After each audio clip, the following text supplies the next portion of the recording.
সুপ্রিয় শিক্ষার্থীবৃন্দ, আশা করি তোমরা সকলে ভালো আছো। আমি Syed Golam Kibria, junior instructor, electronics technology, Rangpur polytechnic institute, Rangpur. আমি তোমাদের যারা আজকে আমার এই ক্লাসে যুক্ত হয়েছো তাদেরকে স্বাগতম জানাচ্ছি আমার আজকের লাইভ ক্লাস 6 এ।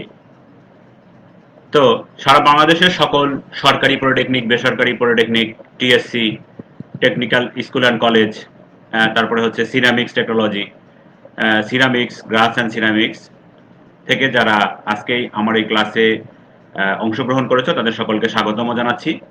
তো আমার সাবজেক্টের নাম তোমরা জানো যে হচ্ছে এই সাবজেক্টটা civil wood technology, ceramics, glass, IPCT এবং মেকাট্রনিক্স টেকনোলজির ছাত্রছাত্রীদের জন্য। Electronic engineering fundamentals, subject code 66822। তো তোমরা নিশ্চয়ই আমাকে শুনতে পাচ্ছ। তো আমি গত ক্লাসে তোমাদের চ্যাপ্টার নাম্বার 5 থেকে আলোচনা করেছিলাম।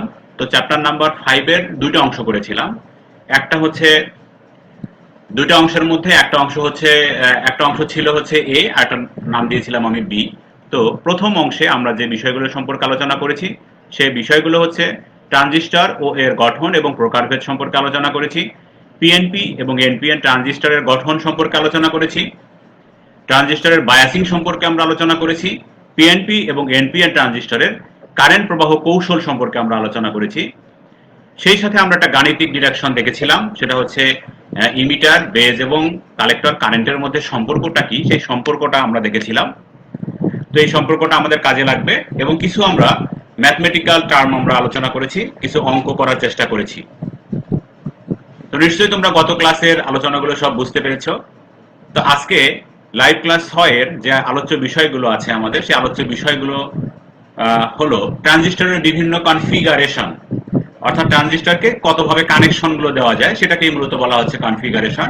এই কনফিগারেশন সম্পর্কে আমরা আলোচনা করব। বিভিন্ন কনফিগারেশনের ট্রানজিস্টরের বৈশিষ্ট্য সম্পর্কে আমরা আলোচনা করব। আলফা, বিটা এবং গামা কি সেই সম্পর্কে আমরা আলোচনা করব এবং এই আলফা, বিটা এবং গামা এর মধ্যে যে সম্পর্ক আছে সেই সম্পর্কটা আমরা দেখার চেষ্টা করব। সেই সাথে আমরা কিছু গাণিতিক সমস্যা নিয়ে আলোচনা করব। আজকের এই ক্লাসটা হচ্ছে খুবই ইম্পর্টেন্ট একটা ক্লাস, কারণ এখান থেকে তোমাদের ফাইনাল পরীক্ষায় অবশ্যই এখান থেকে প্রশ্ন তোমরা পাবা এবং সেই সাথে কিছু অঙ্কও পাবা এবং সেই সাথে কিছু প্রমাণও তোমরা পেতে পারো। তো অবশ্যই আজকের ক্লাসটা তোমরা মনোযোগ দিয়ে করার চেষ্টা করবে। তো ট্রানজিস্টরের বিভিন্ন কনফিগারেশন সম্পর্কে আমরা আলোচনা করব। ট্রানজিস্টরের কনফিগারেশন সাধারণত 3 ধরনের হয়ে থাকে। কনফিগারেশন বলতে আমরা বলছি যে কানেকশনটা, ট্রানজিস্টরের আমরা জানি যে 3টা টার্মিনাল, ইমিটার, বেজ এবং হচ্ছে কালেক্টর। এই 3টা টার্মিনালকে আমরা কি কি উপায়ে কি ভাবে কানেকশনগুলো দিতে পারি সেই সম্পর্কে আমরা আলোচনা করতেছি। তো প্রথমেই হচ্ছে আমাদের আছে common base configuration. Common base কনফিগারেশনটা হলো ট্রানজিস্টরের বেসটা ইনপুট এবং আউটপুট উভয় টার্মিনালে কমন থাকবে, এজন্য এটাকে বলা হয়েছে কমন বেস কনফিগারেশন। আমি একটু পরে তোমাদের চিত্রটা দেখাবো, চিত্রটা দেখলে তোমরা ক্লিয়ার হতে পারবে। এরপরে আছে common emitter configuration. Common emitter configuration ওই আগেরটার মতোই, এর যে ইমিটার যে টার্মিনালটা আছে এই ইমিটার টার্মিনালটা এর ইনপুট এবং আউটপুট উভয় পোর্টেই আমরা এই ইমিটারটাকে কানেকশন দিব। একই রকম ভাবে আরেকটা আছে কমন কালেক্টর। ওই কালেক্টরকে আমরা বেস ধরবো, অর্থাৎ কালেক্টরটাকেই আমরা ইনপুট এবং আউটপুটে কমন করে দিব। এই হচ্ছে মোটামুটি কনফিগারেশন। তো এই প্রত্যেকটা কনফিগারেশন আবার পিএনপি এবং এনপিএন উভয় ধরনের ট্রানজিস্টরের ক্ষেত্রে হয়ে থাকে আলাদা আলাদা ভাবে, যেটা আমি তোমাদেরকে চিত্রের মাধ্যমে দেখানোর চেষ্টা করছি। তো প্রথমে আসি আমরা কমন বেস কনফিগারেশন। এখানে খেয়াল করো যে কমন বেস কনফিগারেশনের ক্ষেত্রে ঘটনাটা কি ঘটতেছে। বেজ অর্থাৎ এই বেজ যে আমাদের ট্রানজিস্টরের বেজ যে টার্মিনালটা আছে, দেখো টার্মিনালটা ইনপুট যে সিগন্যাল আছে এর সাথেও কানেকশন দেওয়া আছে, আবার আউটপুট যেটা নেব আমরা আরসি বা কালেক্টর রেজিস্ট্যান্সের অ্যাক্রসে যে আমরা আউটপুটটা নেব সেটা এই বেজের সঙ্গে কানেকশন দেওয়া আছে।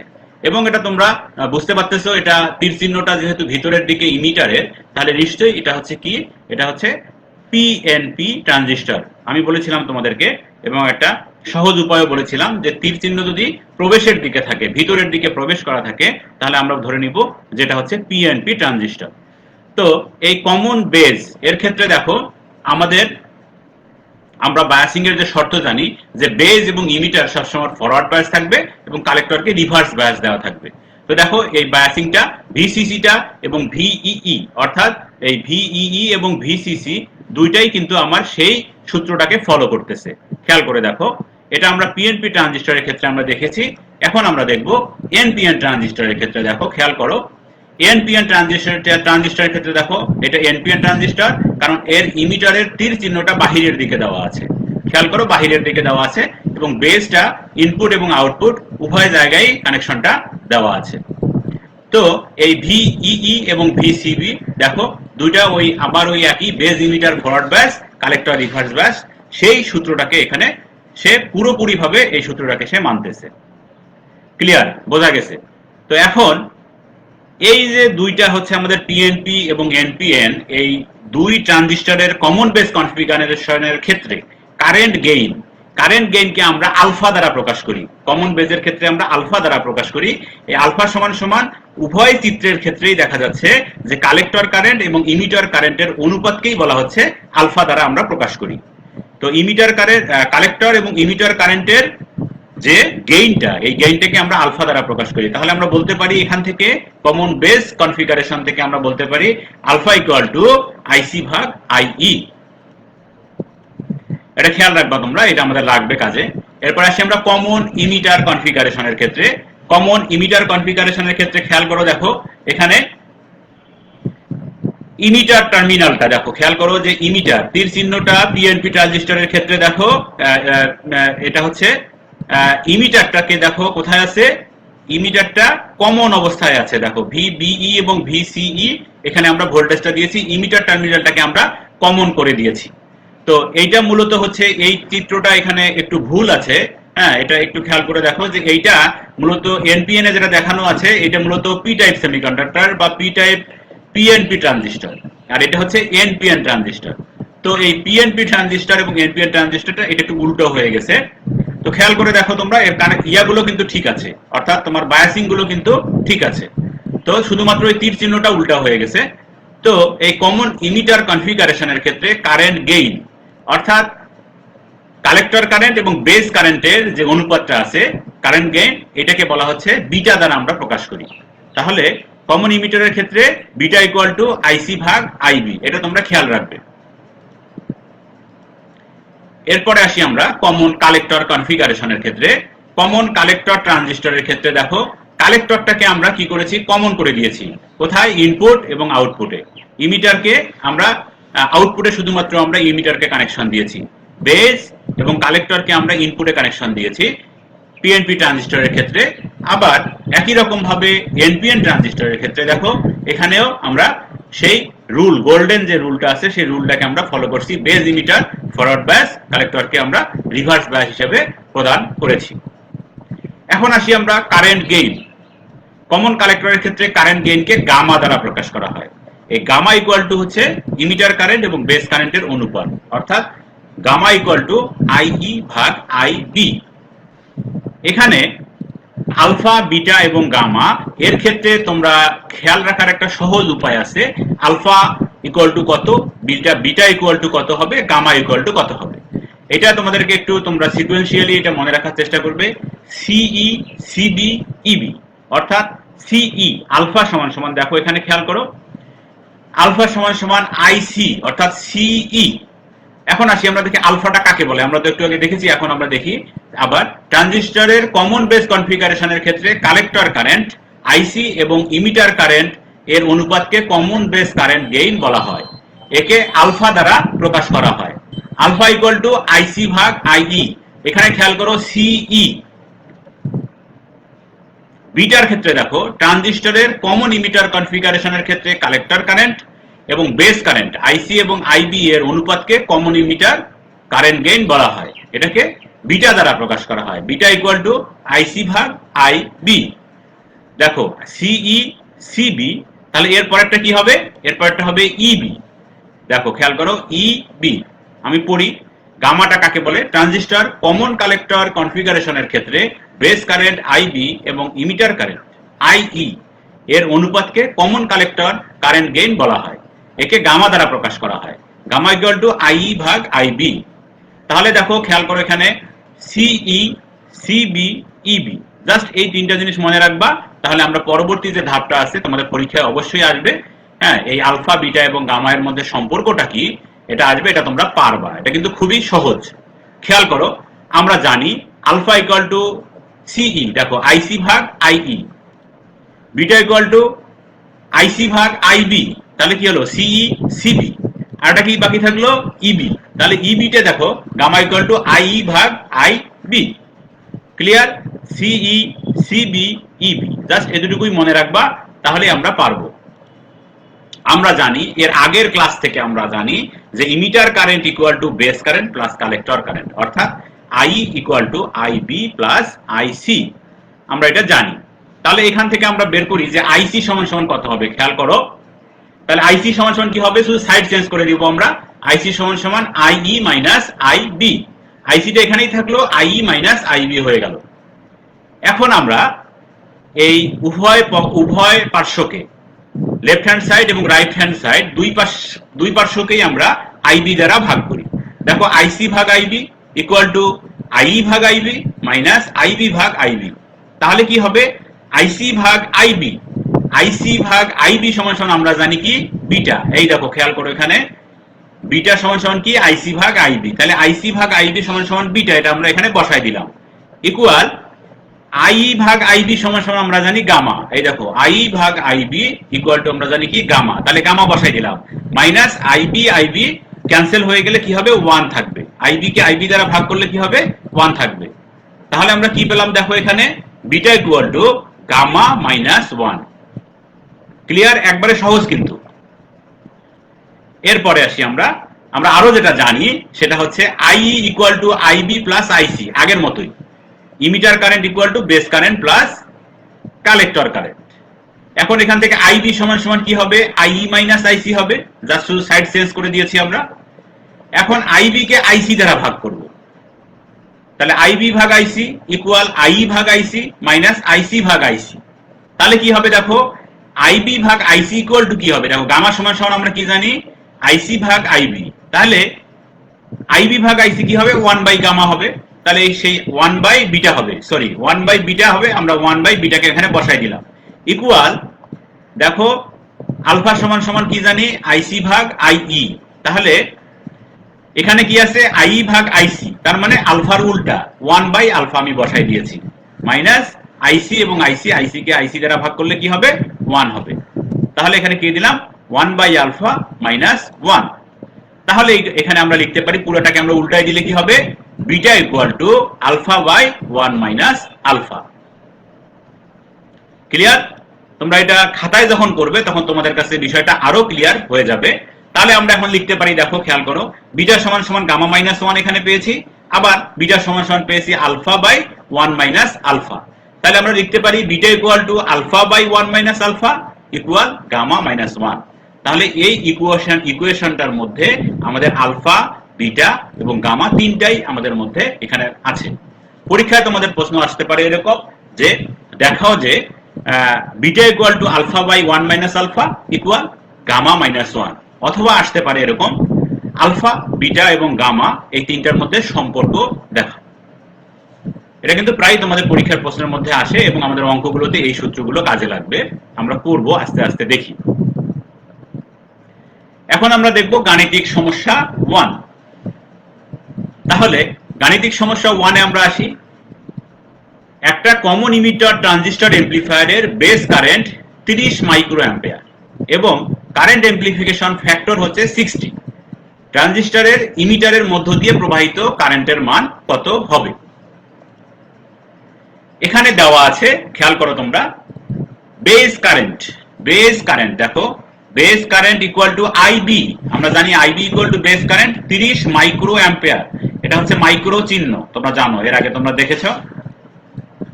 এবং এখানে দেওয়া আছে কারেন্ট অ্যাম্প্লিফিকেশন ফ্যাক্টর, যেহেতু এই ট্রানজিস্টরটা কমন ইমিটার সেহেতু কি হবে, এর এমপ্লিফিকেশন ফ্যাক্টরটা হবে কি বিটা। বিটা ইকুয়াল টু কত, 60। আমাদের বের করতে হবে ট্রানজিস্টরের ইমিটারের মধ্য দিয়ে প্রবাহিত কারেন্টের মান, অর্থাৎ আইই ইকুয়াল টু কত, এটা আমরা বের করব। তাহলে আমাদের এখানে দেওয়া আছে, দেখো IB equal to 30 micro ampere, beta equal to দেওয়া আছে 60। কারণ গেইনের কখনো কিন্তু কোনো তোমার একক হয় না, ইউনিট হয় না, ইউনিট ইউনিট ক্যান্সেল হয়ে যায়। এজন্য বিটা ইকুয়াল টু 60 আর আইই ইকুয়াল টু কত, এর মানটা আমাদেরকে বের করতে হবে। আমরা জানি যে বিটা ইকুয়াল টু আইসি ভাগ আইবি, এর আগের সূত্র থেকে আমরা পেয়েছি যে বিটা ইকুয়াল টু আইসি ভাগ আইবি। তাহলে আইসি এখানে কালেক্টর কারেন্টের মান কত হবে, বিটার সাথে আইবি কে গুণ করে দিতে হবে। দিলে কি হলো, দেখো আইসি ইকুয়াল টু কি আসতেছে, 60 ইন্টু 30 ইকুয়াল 1800 মাইক্রো অ্যাম্পিয়ার। খেয়াল করো এখানে দেখো আমাদের বিটার মান কত, এই 60, আর আইবি এর মান কত দেওয়া আছে, 30 মাইক্রো অ্যাম্পিয়ার। তাহলে এই 60 এর সাথে এই 30 কে আমরা গুণ করলে কি পাবো, 1800 মাইক্রো অ্যাম্পিয়ার। এটা হচ্ছে, এটাই হচ্ছে আমাদের দেখো আইসি এর মান। কিন্তু আমাদের বের করতে হবে কিসের মান, আইই এর মান। আমরা আরো জানি আই সমান সমান কি, আইবি প্লাস আইসি। তাহলে আইবি, তাহলে আইবির মান তো এখানে দেওয়াই আছে, এই যে 30 মাইক্রো অ্যাম্পিয়ার আইবির মান দেওয়া আছে, আর আইসির মান এখানে আমরা বের করছি 1800 মাইক্রো অ্যাম্পিয়ার। তাহলে কি হবে, এই দুটাকে যদি আমরা যোগ করে দেই, 1800 এর সাথে 30 কে যোগ করলে কি হবে, 1830 মাইক্রো অ্যাম্পিয়ার। এটাই হচ্ছে আমাদের অ্যান্সার। আশা করি তোমরা গাণিতিক সমস্যা 1 যেটা আমি তোমাদেরকে দেখিয়েছি, এটা তোমরা বুঝতে পেরেছো, একটু সহজ। এর চেয়ে একটু কঠিন আমরা দেখব গাণিতিক সমস্যা 2। দেখো এখানে বলছে একটি কমন বেজ এমপ্লিফায়ারের ইমিটার কারেন্ট 1 মিলি অ্যাম্পিয়ার এবং কারেন্ট এমপ্লিফিকেশন ফ্যাক্টর 0.95। ট্রানজিস্টরের বেস কারেন্ট কত হবে, এখানে ট্রানজিস্টরের বেস কারেন্টের মানটা আমাদেরকে বের করতে হবে। তাহলে এখানে কি দেওয়া আছে, দেখো ইমিটার কারেন্ট, ইমিটার কারেন্ট তার মানে কি, IE equal to 1 milli ampere. এখানে দেওয়া আছে কারেন্ট এমপ্লিফিকেশন ফ্যাক্টর। এখন এটা হচ্ছে যেহেতু common base transistor amplifier, common base transistor amplifier, সেক্ষেত্রে কি হবে, এমপ্লিফিকেশন ফ্যাক্টর কি হবে, আলফা। তাহলে আলফা ইকুয়াল টু দেওয়া আছে কত, 0.95। এখন আমাদের কি বের করতে হবে, বেস কারেন্টের মানটা কত সেটা আমাদেরকে বের করতে হবে। তাহলে আইবি ইকুয়াল টু হোয়াট। এখন আমরা সূত্রে আসি, যে আমরা জানি আলফা ইকুয়াল টু আইসি ভাগ আইই। এখানে যেহেতু আই এর মান দেওয়া আছে, তাহলে এখান থেকে আইসি এর মান আমরা বের করব। আইসি ইকুয়াল টু কি হবে, আলফা আইই, অর্থাৎ আলফা এর সাথে ইমিটার কারেন্টকে গুণ করব, গুণ করলে আমরা কালেক্টর কারেন্টটা পাবো। তাহলে দেখো কালেক্টর কারেন্টটা কি আছে, 0.95 আলফা এর মান গুণন 1 মিলি অ্যাম্পিয়ার। তাহলে কত হবে, দেখো 0.95 মিলি অ্যাম্পিয়ার। 0.95 কে 1 দ্বারা গুণ করলে কি হবে, 0.95ই হবে। এবং এটার একক দেওয়া আছে মিলি অ্যাম্পিয়ার। আগের অঙ্কটাতে কিন্তু ছিল মাইক্রো অ্যাম্পিয়ার, এটা কিন্তু মিলি অ্যাম্পিয়ার, খেয়াল রাখবে। এখন আমরা আসি আই ইকুয়াল টু, আমরা জানি আইবি প্লাস আইসি। তাহলে এখানে আমার আইসির মান দেওয়া জানা আছে, আমরা বের করলাম, আর আমাদের দেওয়া আছে হচ্ছে আইই এর মান। তাহলে এই দুটাকে আমরা এখন বিয়োগ করে দিব। তাহলে আইবি এর মান যেহেতু বের করতে হবে, আইবি ইকুয়াল টু কি হলো, আইই মাইনাস আইসি। তাহলে আইই এর মান কত, 1 মিলি অ্যাম্পিয়ার। তাহলে 1 milli ampere 1 minus 0.95 milli ampere, তাহলে হলো কত, আইবি এর বা বেস কারেন্টের মান কত হলো, 0.05 মিলি অ্যাম্পিয়ার। এটাই হচ্ছে আমাদের অ্যান্সার। তো তোমরা এই অঙ্ক যে দুটো আমি করাইলাম, এই অঙ্ক দুটো তোমাদেরকে দেখাইলাম, এই অঙ্ক দুটো তোমরা অবশ্যই খাতায় বারবার করবে এবং না দেখে করার চেষ্টা করবে, দেখবে যে অঙ্কগুলো তোমরা পারবে। তো এই ছিল হচ্ছে আজকের আমাদের আলোচ্য বিষয়। তো এই আলোচ্য বিষয়ে আমরা কি কি বিষয় সম্পর্কে আলোচনা করলাম সেটা এখন আমি তোমাদেরকে বলতে যাচ্ছি, আবার রিভিউ করব। ট্রানজিস্টরের বিভিন্ন কনফিগারেশন সম্পর্কে আমরা আলোচনা করেছি, অর্থাৎ ট্রানজিস্টরকে কতভাবে কানেকশন করা যায় সেই সম্পর্কে আমরা দেখেছি। ট্রানজিস্টরকে তিন ভাবে কানেকশন করা যায়। একটা হচ্ছে common base configuration, common emitter configuration এবং কমন কালেক্টর কনফিগারেশন। তো common base, common emitter, common collector কনফিগারেশনের ক্ষেত্রে কারেন্ট গেইন সম্পর্কে আমরা আলোচনা করেছিলাম। বিভিন্ন কনফিগারেশনে ট্রানজিস্টরের বৈশিষ্ট্যগুলো কি কি ছিল সেই বৈশিষ্ট্যগুলো সম্পর্কে আমরা আলোচনা করেছি, পিএনপি এবং এনপিএন উভয় ধরনের ট্রানজিস্টরের ক্ষেত্রে। তো আলফা ইকুয়াল টু, আমরা কি জানি, আলফা আমি তোমাদেরকে একটা সহজ উপায় বলেছিলাম যে আলফা ইজ ইকুয়াল টু সিই, অর্থাৎ আইসি ভাগ আইই, তারপরে সিই, সিবি এবং ইবি, এই তিনটে জিনিস মনে রাখবা, তাহলে আলফা, বিটা এবং গামার মান তোমরা বের করতে পারবা। আলফা, বিটা এবং গামা এর যে সম্পর্কটা আছে সেই সম্পর্কটা সম্পর্কে আমরা আলোচনা করেছি এবং কিছু সাধারণ গাণিতিক সমস্যা সম্পর্কে আমরা আলোচনা করেছি। দুইটা অঙ্ক তোমাদেরকে আমি দেখিয়েছি। তো বরাবরের মতোই আমি তোমাদেরকে অ্যাসাইনমেন্ট দেব, তোমরা সেই অ্যাসাইনমেন্টটা তোমরা করবে এবং সেই অ্যাসাইনমেন্টটা করার পরে পরবর্তীতে তোমাদের ক্লাস শিক্ষকের কাছে অ্যাসাইনমেন্টগুলো সাবমিট করবে। সাবমিট করলে তোমাদের ধারাবাহিক মূল্যায়নটা তোমাদের ওই অ্যাসাইনমেন্ট দেখে সংশ্লিষ্ট শিক্ষক এই বিষয়গুলো তোমাদের মান নাম্বারগুলো বিবেচনা করবেন। তো আজকের অ্যাসাইনমেন্ট আমি দেব তোমাদেরকে দুইটা। দেখো, খেয়াল করো, পরীক্ষায় কিন্তু প্রশ্নটা আসে। তোমরা হচ্ছে তোমাদের যে বোর্ডের যে কোশ্চেনগুলো আছে বইয়ের পিছনে, এগুলো দেখলে তোমরা বুঝতে পারবা। ট্রানজিস্টরের ক্ষেত্রে দেখাও যে alpha is equal to beta by 1 plus beta equal to 1 minus gamma by gamma, এটা উল্লেখ করে দেওয়া থাকতে পারে। আমি তোমাদেরকে যে প্রমাণটা করিয়েছি ওই একই রকম ভাবে তোমরা এই প্রমাণটাও তোমরা করতে পারবে এবং আশা করি তোমরা এই প্রমাণটা খুব ইজিলি করতে পারবে। বইয়ে দেখবে, বইয়ের সাহায্য নেবে এবং নিজের ব্রেনটাকে হ্যামারিং করার চেষ্টা করবে, তাহলেই কিন্তু তোমরা এই প্রমাণটা করতে পারবে। সেই সাথে আমি তোমাদেরকে আরেকটা অ্যাসাইনমেন্ট দেব, একটা অঙ্ক তোমাদেরকে দিতে চাচ্ছি। সেই অঙ্কটা তোমরা একটু খেয়াল করে দেখো। একটা ট্রানজিস্টরের 15 মাইক্রো অ্যাম্পিয়ার ইমিটার কারেন্টের পরিবর্তনের ফলে কালেক্টর কারেন্টের পরিবর্তন হয় 14.8 মাইক্রো অ্যাম্পিয়ার। খেয়াল করো, আমি তোমাদেরকে যে দুটো অঙ্ক আগে যে অঙ্ক দুটো দেখিয়েছি সেই অঙ্ক দুটার চেয়ে এই অঙ্কটা কিন্তু একটু আলাদা। এই অঙ্কটার ভাষাটাও কিন্তু একটু আলাদা। খেয়াল করো, দেখো, ট্রানজিস্টরের 15 মাইক্রো অ্যাম্পিয়ার ইমিটার কারেন্টের পরিবর্তনের ফলে, খেয়াল করবা, পরিবর্তনের ফলে কালেক্টর কারেন্টের পরিবর্তন হয় 14.8 মাইক্রো অ্যাম্পিয়ার।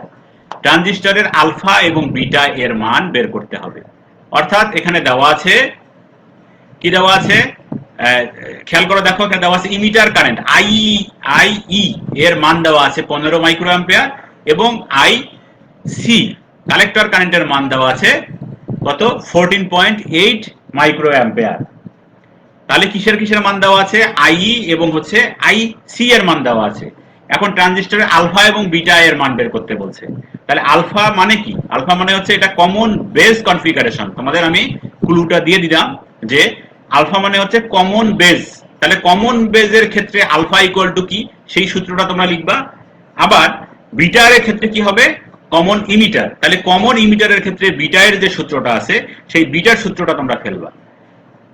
এক্ষেত্রে তোমাদের ওই ইমিটার কারেন্ট এবং এই কালেক্টর কারেন্ট এই দুইটা মান দিয়ে কিন্তু আলফা এবং বিটার মান তুমি বের করতে পারবা। এখানে আরো একটা সূত্র তোমাদের লাগবে, সেটা হচ্ছে কমন সূত্রটা, যেটা emitter current equal to base current plus collector current, অর্থাৎ I is equal to IB plus IC. আমি অঙ্কটা তোমাদেরকে মুখে মুখে করেই দিলাম, এখন তোমরা খাতায় করে অ্যাসাইনমেন্ট হিসেবে জমা দিবে। তো কোনো প্রশ্ন উত্তর আছে কিনা আমি তোমাদের প্রশ্ন এবং উত্তর নেওয়ার দেখি যে কোনো কোশ্চেন আছে কিনা। তো কোনো প্রশ্ন উত্তর আপাতত নেই, তবে তোমরা প্রশ্ন তোমরা করতে পারো। আমার মেইল অ্যাড্রেস দেওয়া আছে, তোমরা আমার মেইলে পাঠাইতে পারো। মেইলে পাঠাইলে আমি অনেকেই দেয় আমাকে মেইলে, আমি আবার মেইলে অ্যান্সার দেওয়ার চেষ্টা করি। তো আমি চেষ্টা করব তোমরা হচ্ছে যে কোশ্চেনগুলো করবে সেই কোশ্চেনগুলোর অ্যান্সার দেওয়ার জন্য। আগামী ক্লাস যেটা হবে সেটা হবে আমার লাইভ ক্লাস 7। তো লাইভ ক্লাস 7 এর যে আলোচ্য বিষয়গুলো আছে সেটা একটু আমি তোমাদেরকে দেখাই। ট্রানজিস্টরের বায়াসিং এর প্রয়োজনীয়তা তোমরা একটু দেখে আসবা এই বিষয়গুলো। সেটা হচ্ছে ট্রানজিস্টর বায়াসিং বলতে কি বোঝায়, অর্থাৎ আমি দেখাইছি যদিও তোমাদেরকে আগে, হ্যাঁ, তারপরে এটার প্রয়োজনীয়তাটা কি, এর কি কোথায় কোথায় ব্যবহার করা হয় সেই সম্পর্কে আমরা আলোচনা করব।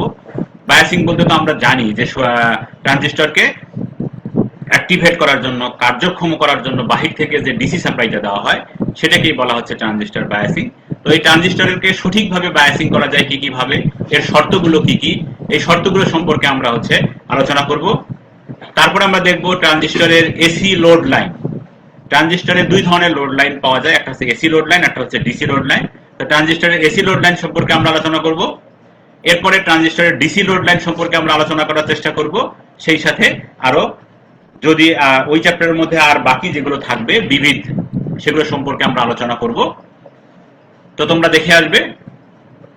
আর এই তোমাদেরকে ঘরে বসে থেকে এই ডিজিটাল কন্টেন্টের মাধ্যমে তোমাদের যে এই লাইভ ক্লাস নেওয়া হচ্ছে, আমরা যে নিচ্ছি, হ্যাঁ, তো এটার কারিগরি সহযোগিতা দেওয়ার জন্য বরাবরের মতো আমি এটুআইয়ের যে কর্মকর্তা বৃন্দ যারা আছেন তাদেরকে ধন্যবাদ জানাই।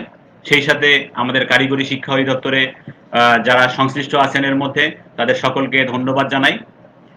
তো তোমরা এই প্রেজেন্টেশনটি, আমার এই প্রেজেন্টেশনটি বারবার দেখতে তোমরা ভিজিট করতে পারো দক্ষতা বাতায়ন অথবা www.skills.gov.bd এই ওয়েবসাইটে গেলে তোমরা সমস্ত ক্লাসগুলো দেখতে পাবে। তো সে পর্যন্ত তোমরা সকলেই ভালো থাকো। সকলকে ধন্যবাদ।